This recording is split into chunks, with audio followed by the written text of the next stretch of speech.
Para cada R$1 investido, a gente teve 92 de retorno. Então é movimentar a economia também, dinheiro que a gente tira lá do digital e traz para o mundo real. Essa que é a parada. O fator tempo, ele é o mais determinante quando a gente investe. Você ganhar dinheiro ao longo do tempo é o que faz você ficar muito rico. Eu voltei do G4 agora faz alguns dias e o jogo, cara, ficou muito claro, bicho, não é sobre tu ganhar sempre, cara, é sobre tu não parar de jogar.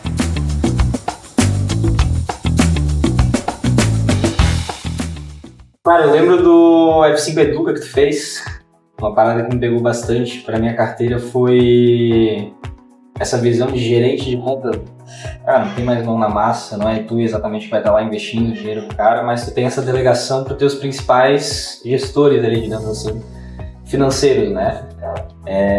Quando foi o pulo do gato, digamos assim, dessa gestão? É algo estruturado da XP? É algo que tu trouxe pro negócio? Ou como que tu organiza isso com os teus gestores, né? Acho legal trazer isso para essa visão mais de gestão de pessoas, digamos assim. Boa. Dentro da companhia lá da Manchester, a gente tem uma visão 360 do cliente. E hoje o assessor de investimentos, ele tem a função principal que é o relacional, né? Tá ali no planejamento financeiro do cliente e não necessariamente a gente consegue daí ter todas as ferramentas possíveis ou tempo necessário para fazer todas as análises de mercado. Então a gente tem todo um exército por trás, uma estrutura que consegue ter, por exemplo, uma mesa de renda fixa, uma mesa de renda variável, a gente tem um especialista de planejamento patrimonial, a gente tem um advogado interno para fazer holding, etc., planejar a sucessão do cliente. Então, hoje o assessor ele fica focado, né, nessa parte do relacionamento do dia a dia e por trás a gente tem todo esse suporte que garante daí um atendimento completo do cliente. Mas hoje você falar com empresários, investidores, os caras que têm patrimônio de milhões, é isso? E como é que tu se relaciona com os caras? O que eles querem conversar ao longo do dia, por exemplo? É uma carteira que você, atende ali e fica com o cara, teu LTV de quanto tempo lá? Teu LT? Cara, é muito grande, né? Então, por exemplo, eu tenho clientes comigo desde o início, né, de 6 anos atrás. Então, dificilmente a gente perde clientes, porque de fato é um relacionamento, um business de confiança. E como é que é o teu relacionamento? Para gerar valor para esse cara, tu tem que fazer o que ao longo do teu dia, por exemplo? Boa. Primeiro ponto, eu acho que o assessor ele precisa entender muito bem os objetivos daquele cliente, né? Então, tá próximo dele no dia a dia, entender o que ele planeja para o futuro dele, para conseguir de fato construir um portfólio de investimentos que garanta o sucesso desses objetivos. Então, eu acho que hoje o assessor de investimentos que ele se destaca, ele consegue, primeiro, extrair essas informações de forma mais assertiva e o segundo, fazer um acompanhamento, né, para conseguir, de fato, trazer eficiência para que aqueles objetivos deles estão sendo concluídos. Top. É um mercado a longo prazo. Com certeza. Como tem correlação com a nossa operação, né? E qual que é... A gente vê que tu falou ali, tu traçou o objetivo e aí tu olhou para algumas métricas ali para dizer que esse cara tá chegando nos objetivos e por isso talvez ele tenha um LT tão alto, né? Só que vocês têm algum dashboard de saúde do cliente, alguma métrica? Tipo, cara, meu cliente está satisfeito, então eu olho essa métrica aqui. Ou não, é algo mais no relacionamento? Assim, mais... Tem sim. Até hoje a XP ela tá numa fase que a gente fala da terceira onda, que é uma fase de qualidade. Então eles estão estruturando vários indicadores de saúde do cliente e tudo mais. Uma das que a gente carrega desde o início é o NPS, né? O cliente ele tem a cada 6 meses uma nota que ele dá para o nosso atendimento e também a nota para a instituição em si.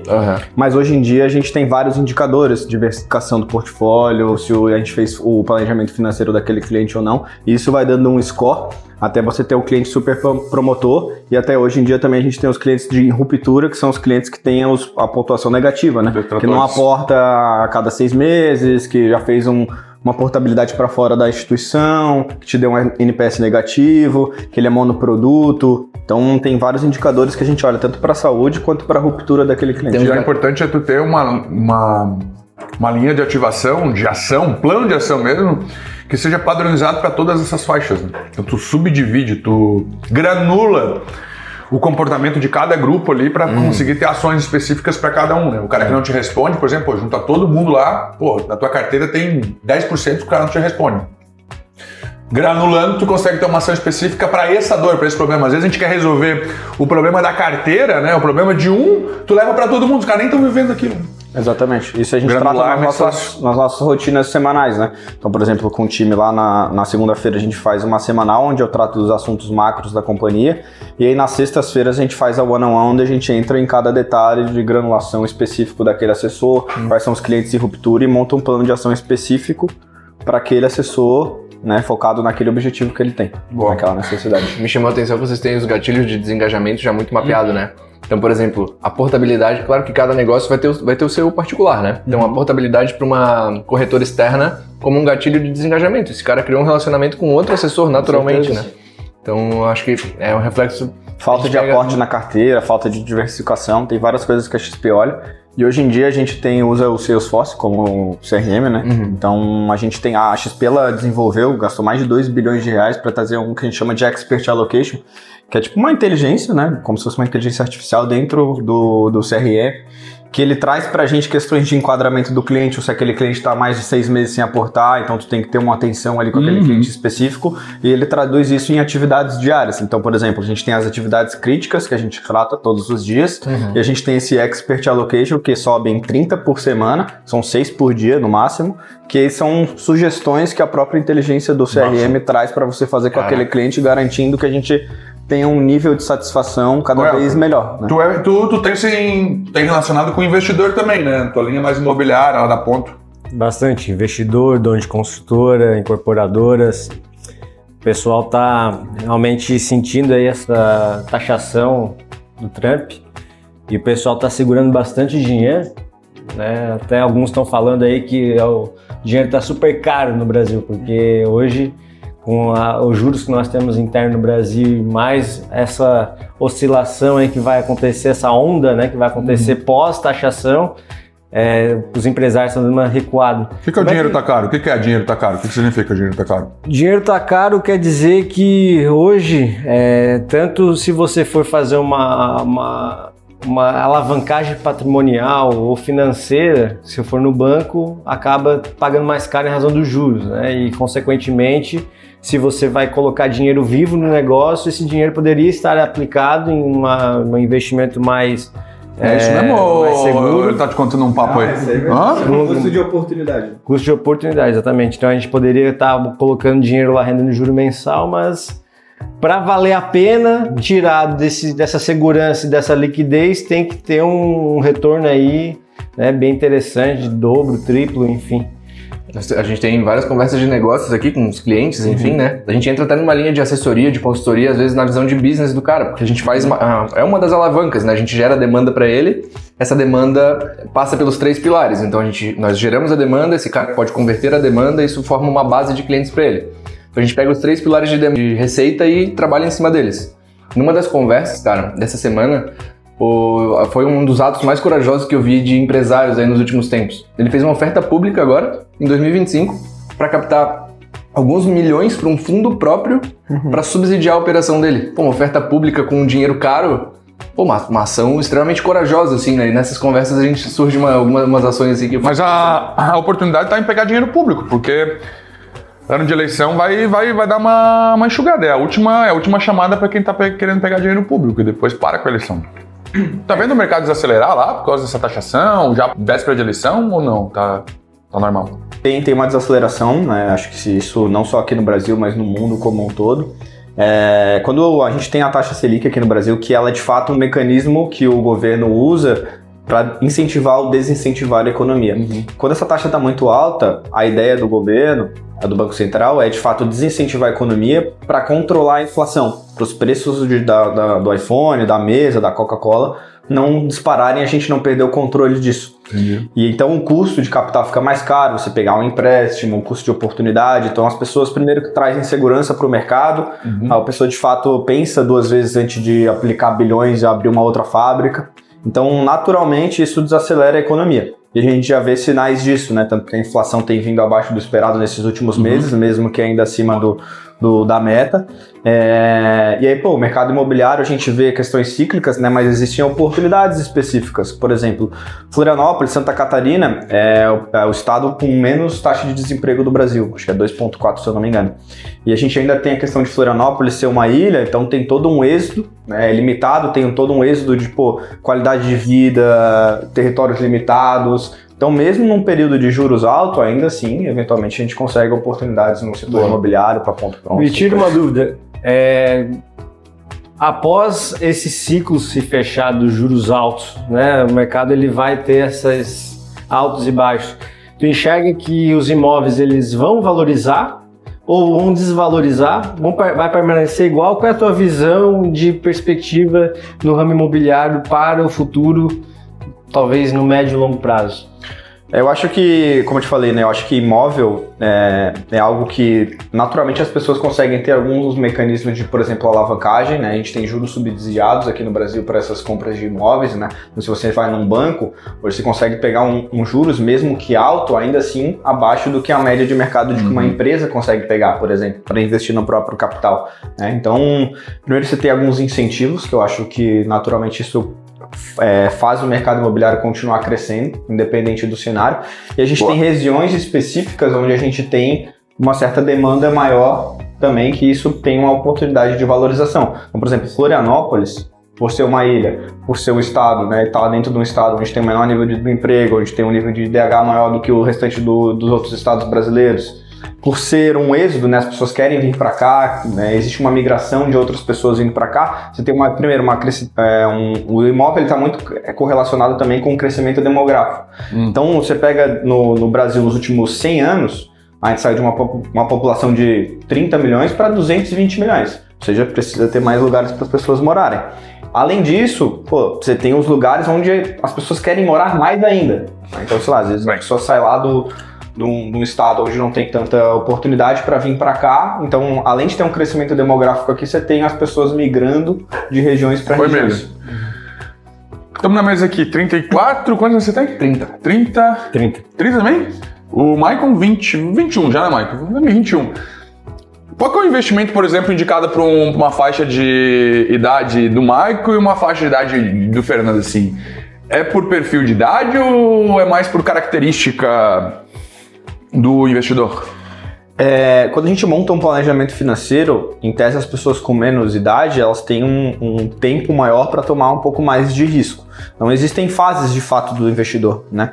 Não necessariamente o investidor que tem 70 anos e já tem o patrimônio formado, ele está pensando em ter o maior retorno possível naquele investimento e sim, às vezes, preservar mais aquele capital. Então, dentro do planejamento financeiro, isso é uma das coisas que é levado em consideração. A idade, né? Boa. Mas não só isso. O que, por exemplo, tu indicaria para uma pessoa da idade do Michael? Se ele tem tolerância a risco, por exemplo... Começa assim uns 10 milhãozinho, né? Por exemplo, pro Michael, você pode investir desde bolsa, né? Que são ações, você de fato investir naquela companhia, porque o grande crescimento de uma ação, de uma companhia, está no longo prazo, né? F5 aqui...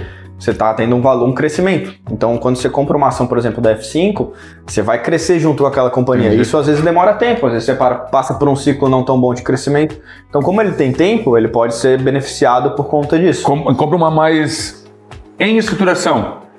Uma ação, por exemplo, né? Mas uma empresa em estruturação, talvez? Não necessariamente, né? Você pode formar uma carteira diversificada. Faz um teste de personalidade do investidor aí com a gente. É conservador e agressivo. Vamos ver, o que ele é? Deixa eu ver, faz 2 perguntas aí pra nós ver. Ele é conservador. Cagão. Perfil de investidor, cagão. Ele é golfinho, ele é tubarão, lobo ou águia? É lobo. Vai, faz uma pergunta pro Eric aí, vamos ver. Boa, Eric, hoje como é que tu lida com a volatilidade do teu recurso? Por exemplo, teu dinheiro cai 5% no mês, como é que tu reage a isso? Hoje? Cara, eu vou te dizer que eu já fui mais desesperado, assim, mas estudando um pouco da psicologia, até do que tu vem me ensinando, assim, ao longo do tempo, da tua forma de ver os investimentos, eu aprendi bastante e ia ficar um pouco mais tranquilo. Mas não posso dizer que eu sou um cara arrojado. Pai bola, tem que ser pai bola, vai mais pergunta aí, vai, mais rapidão. Sim ou não? Tá, o que é importante... Tá, não, pergunta de sim ou não dá, tem que ser pergunta aberta pra decidir. Então vai ter que responder. Vai, mais uma aí. O que é determinante pra ti na hora de investir? Rentabilidade ou segurança? Segurança. Conservador! Então a gente já vê que, pra pessoa que tem um perfil um pouco mais moderado. Só que dentro do planejamento... Deixa eu só concluir rapidinho. Antes de a gente ver questão de rentabilidade, na questão do investimento, nos juros compostos, o fator mais importante é o tempo. Então, quanto mais tempo você tem, em tese, mais aquele capital vai se render. E muito importante no início é o teu poder de aporte. Às vezes até mais importante do que a rentabilidade. Por exemplo, uma pessoa que tem 50 mil reais investido e ela faz 20% no ano, que é uma excelente rentabilidade, ela vai fazer 10 mil de evolução patrimonial. Se ele guardar R$1.000 por mês, ele está evoluindo 12. Então pensa que no início, às vezes a tua capacidade de poupança, de guardar um pouco a mais, ela pode ser até mais importante do que a tua qualidade como investidor. Diferente da pessoa que tem 20 milhões de reais e faz 20% no ano. Vamos ver quanto é que tá dando de rentabilidade aqui. Meu assessor! Agora é a hora da verdade. Tu disse quanto que é o ano que tu falou aí? R$2. Se a pessoa é uma boa investidora, hoje em dia com a Selic acontece. Se tem um bom assessor, Rapaz, ó quanto é que tá. Tem Bitcoin essa 101%. Olha, tá um número bom ou um número ruim? Rentabilidade.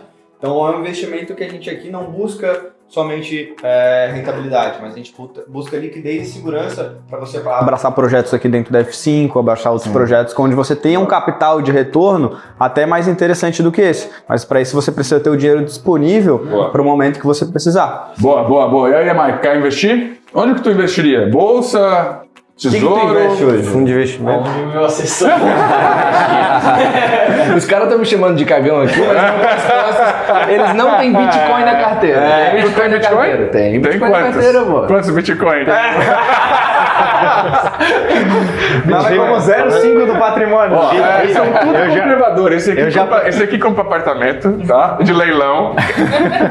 Ele não corre risco nenhum. Mais do que leilão, eu tô Nenhum. Esse Pelo aqui... menos ele é advogado e sabe dos riscos jurídicos que você tem, né? Mas falando em Bitcoin, cara, olha como a inflação é.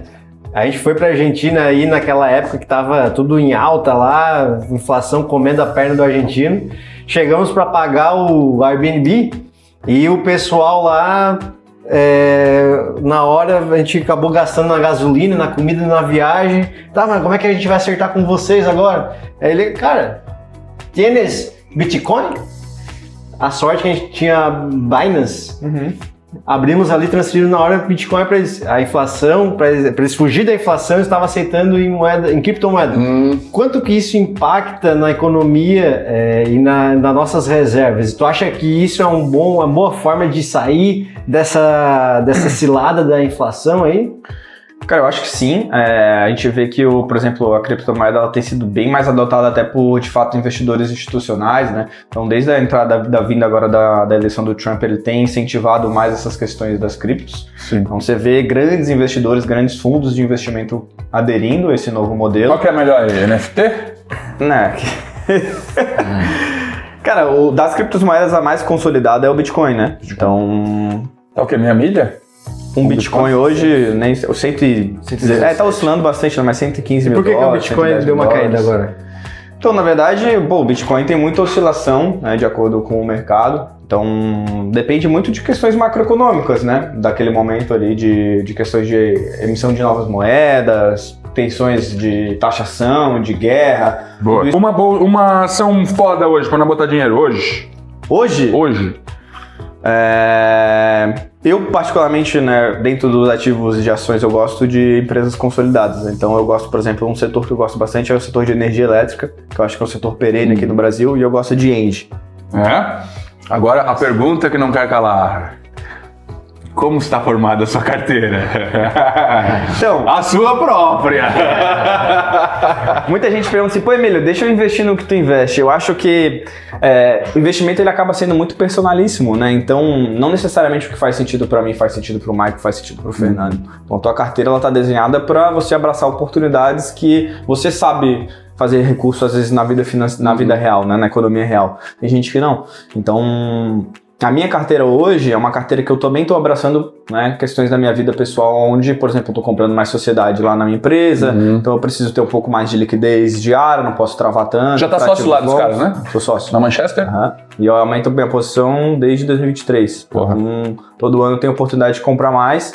Então hoje grande parte da minha carteira é focada em eu conseguir montar esse portfólio na minha empresa. Além disso, como eu planejo, por exemplo, para o futuro dos meus filhos, etc., eu tenho alguns títulos longos hoje, por exemplo, renda fixa mais longa, até porque a gente tem uma questão de tributação aí de reforma tributária, que é onde os ativos isentos de imposto de renda hoje poderão não ser mais isentos no futuro. A partir de 2026 já cai a isenção de alguns ativos, né? Aí, óbvio, tem questões de tributação para a empresa, tem outras coisas envolvidas. Vai chegar em serviço daqui a 3 anos. Mas para investimentos, a partir do ano que vem já muda, então eu estou aproveitando esse momento também para acumular ativos isentos, porque o estoque não vai ser tributado. Então, se eu tenho um ativo hoje isento, ele continuará isento. Faixa de 20 anos, investe dinheiro onde?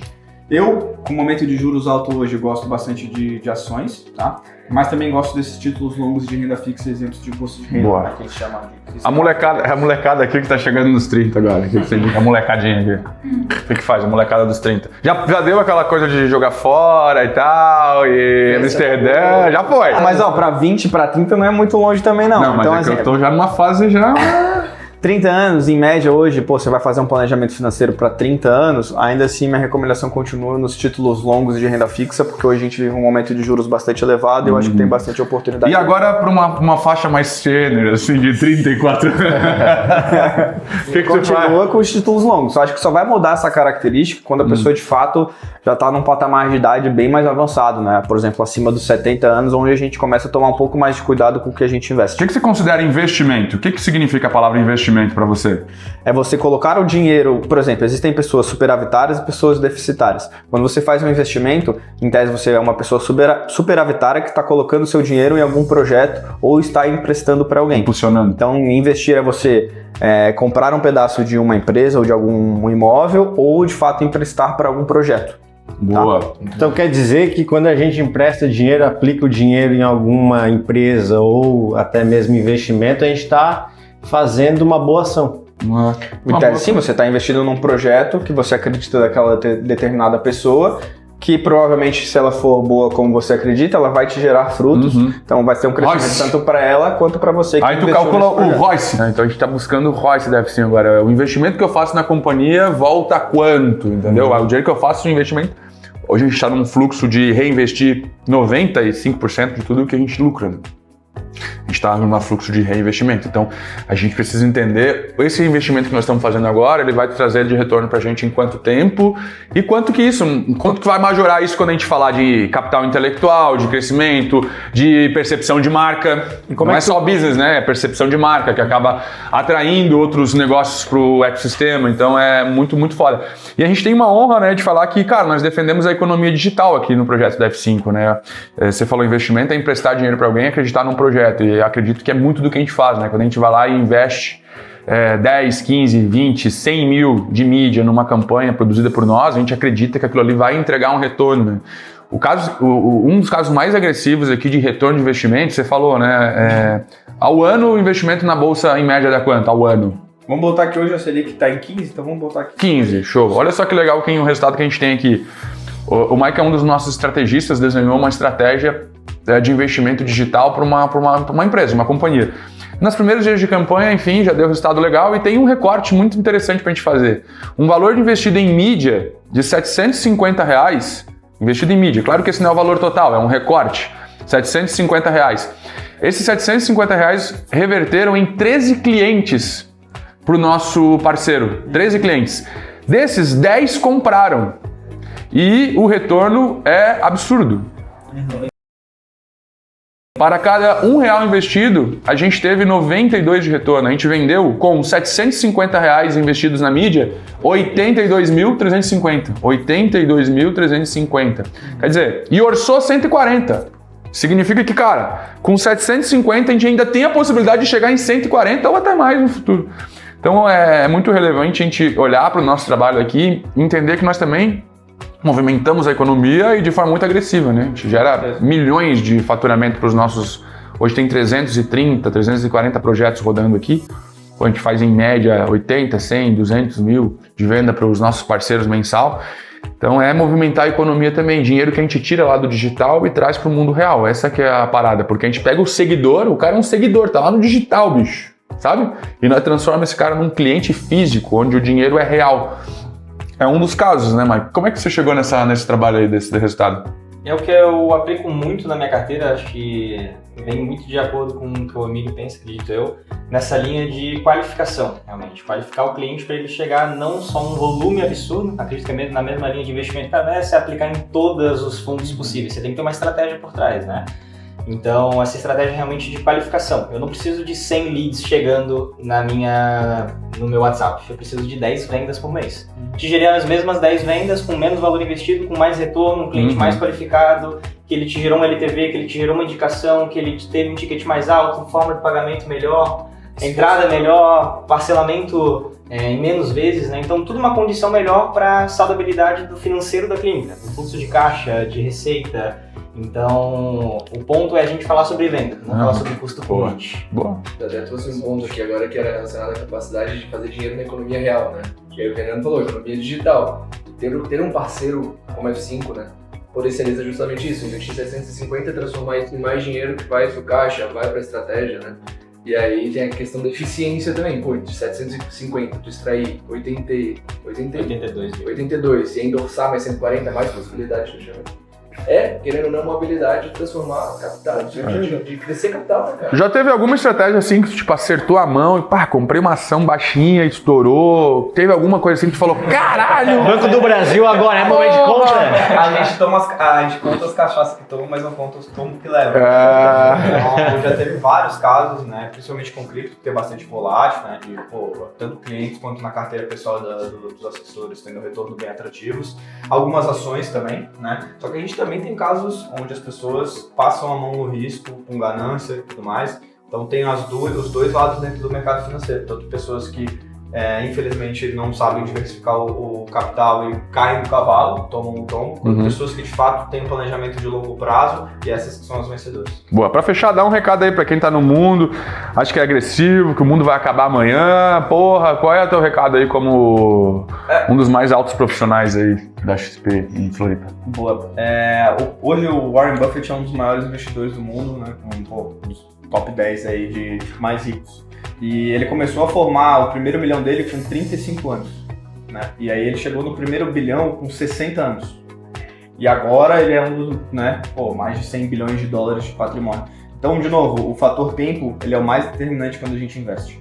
Você ganhar dinheiro ao longo do tempo é o que faz você ficar muito rico.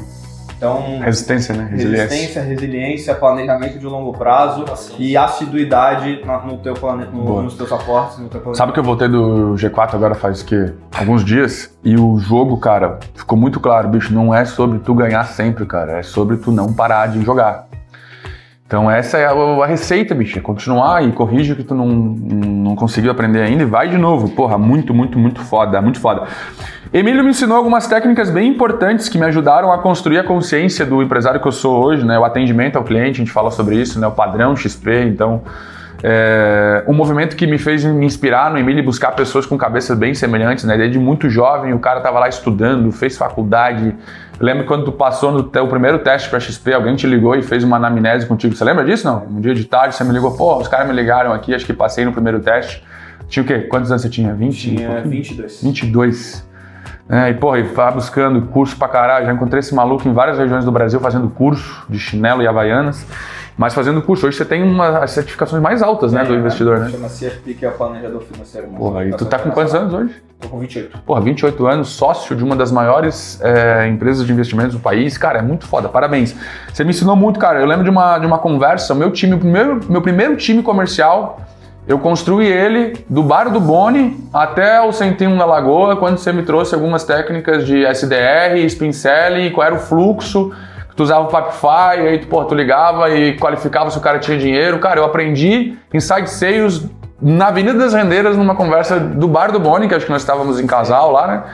E ele me ensinou e eu voltei, comecei a pesquisar aquilo, Spin Selling, nunca tinha ouvido falar, e aí ele me ensinou sobre SDR. Eu lembro que você falava, cara, o negócio é ter um cara ligando bastante e tu deixa a tua reunião para um cara que é mais sênior e tal. É aquela lógica básica, né? E dali tudo começou, eu fui buscar conhecimento, consultoria, enfim. Temos uma equipe de vendas hoje que faz 1 milhão por baixo mensal. Então, obrigado por isso também, amigo. Ele me deu alguns livros importantes. Me deu o livro da galera da Ambev, da Inbev, Sonho Grande, com o Paulo Lema, enfim, foda demais esse livro. E Carta a Bezos, né, o CEO da Amazon. 2 livraços. Se alguém quiser, eu compartilho com você. Valeu, meu irmão. Obrigado, tá? Tamo junto.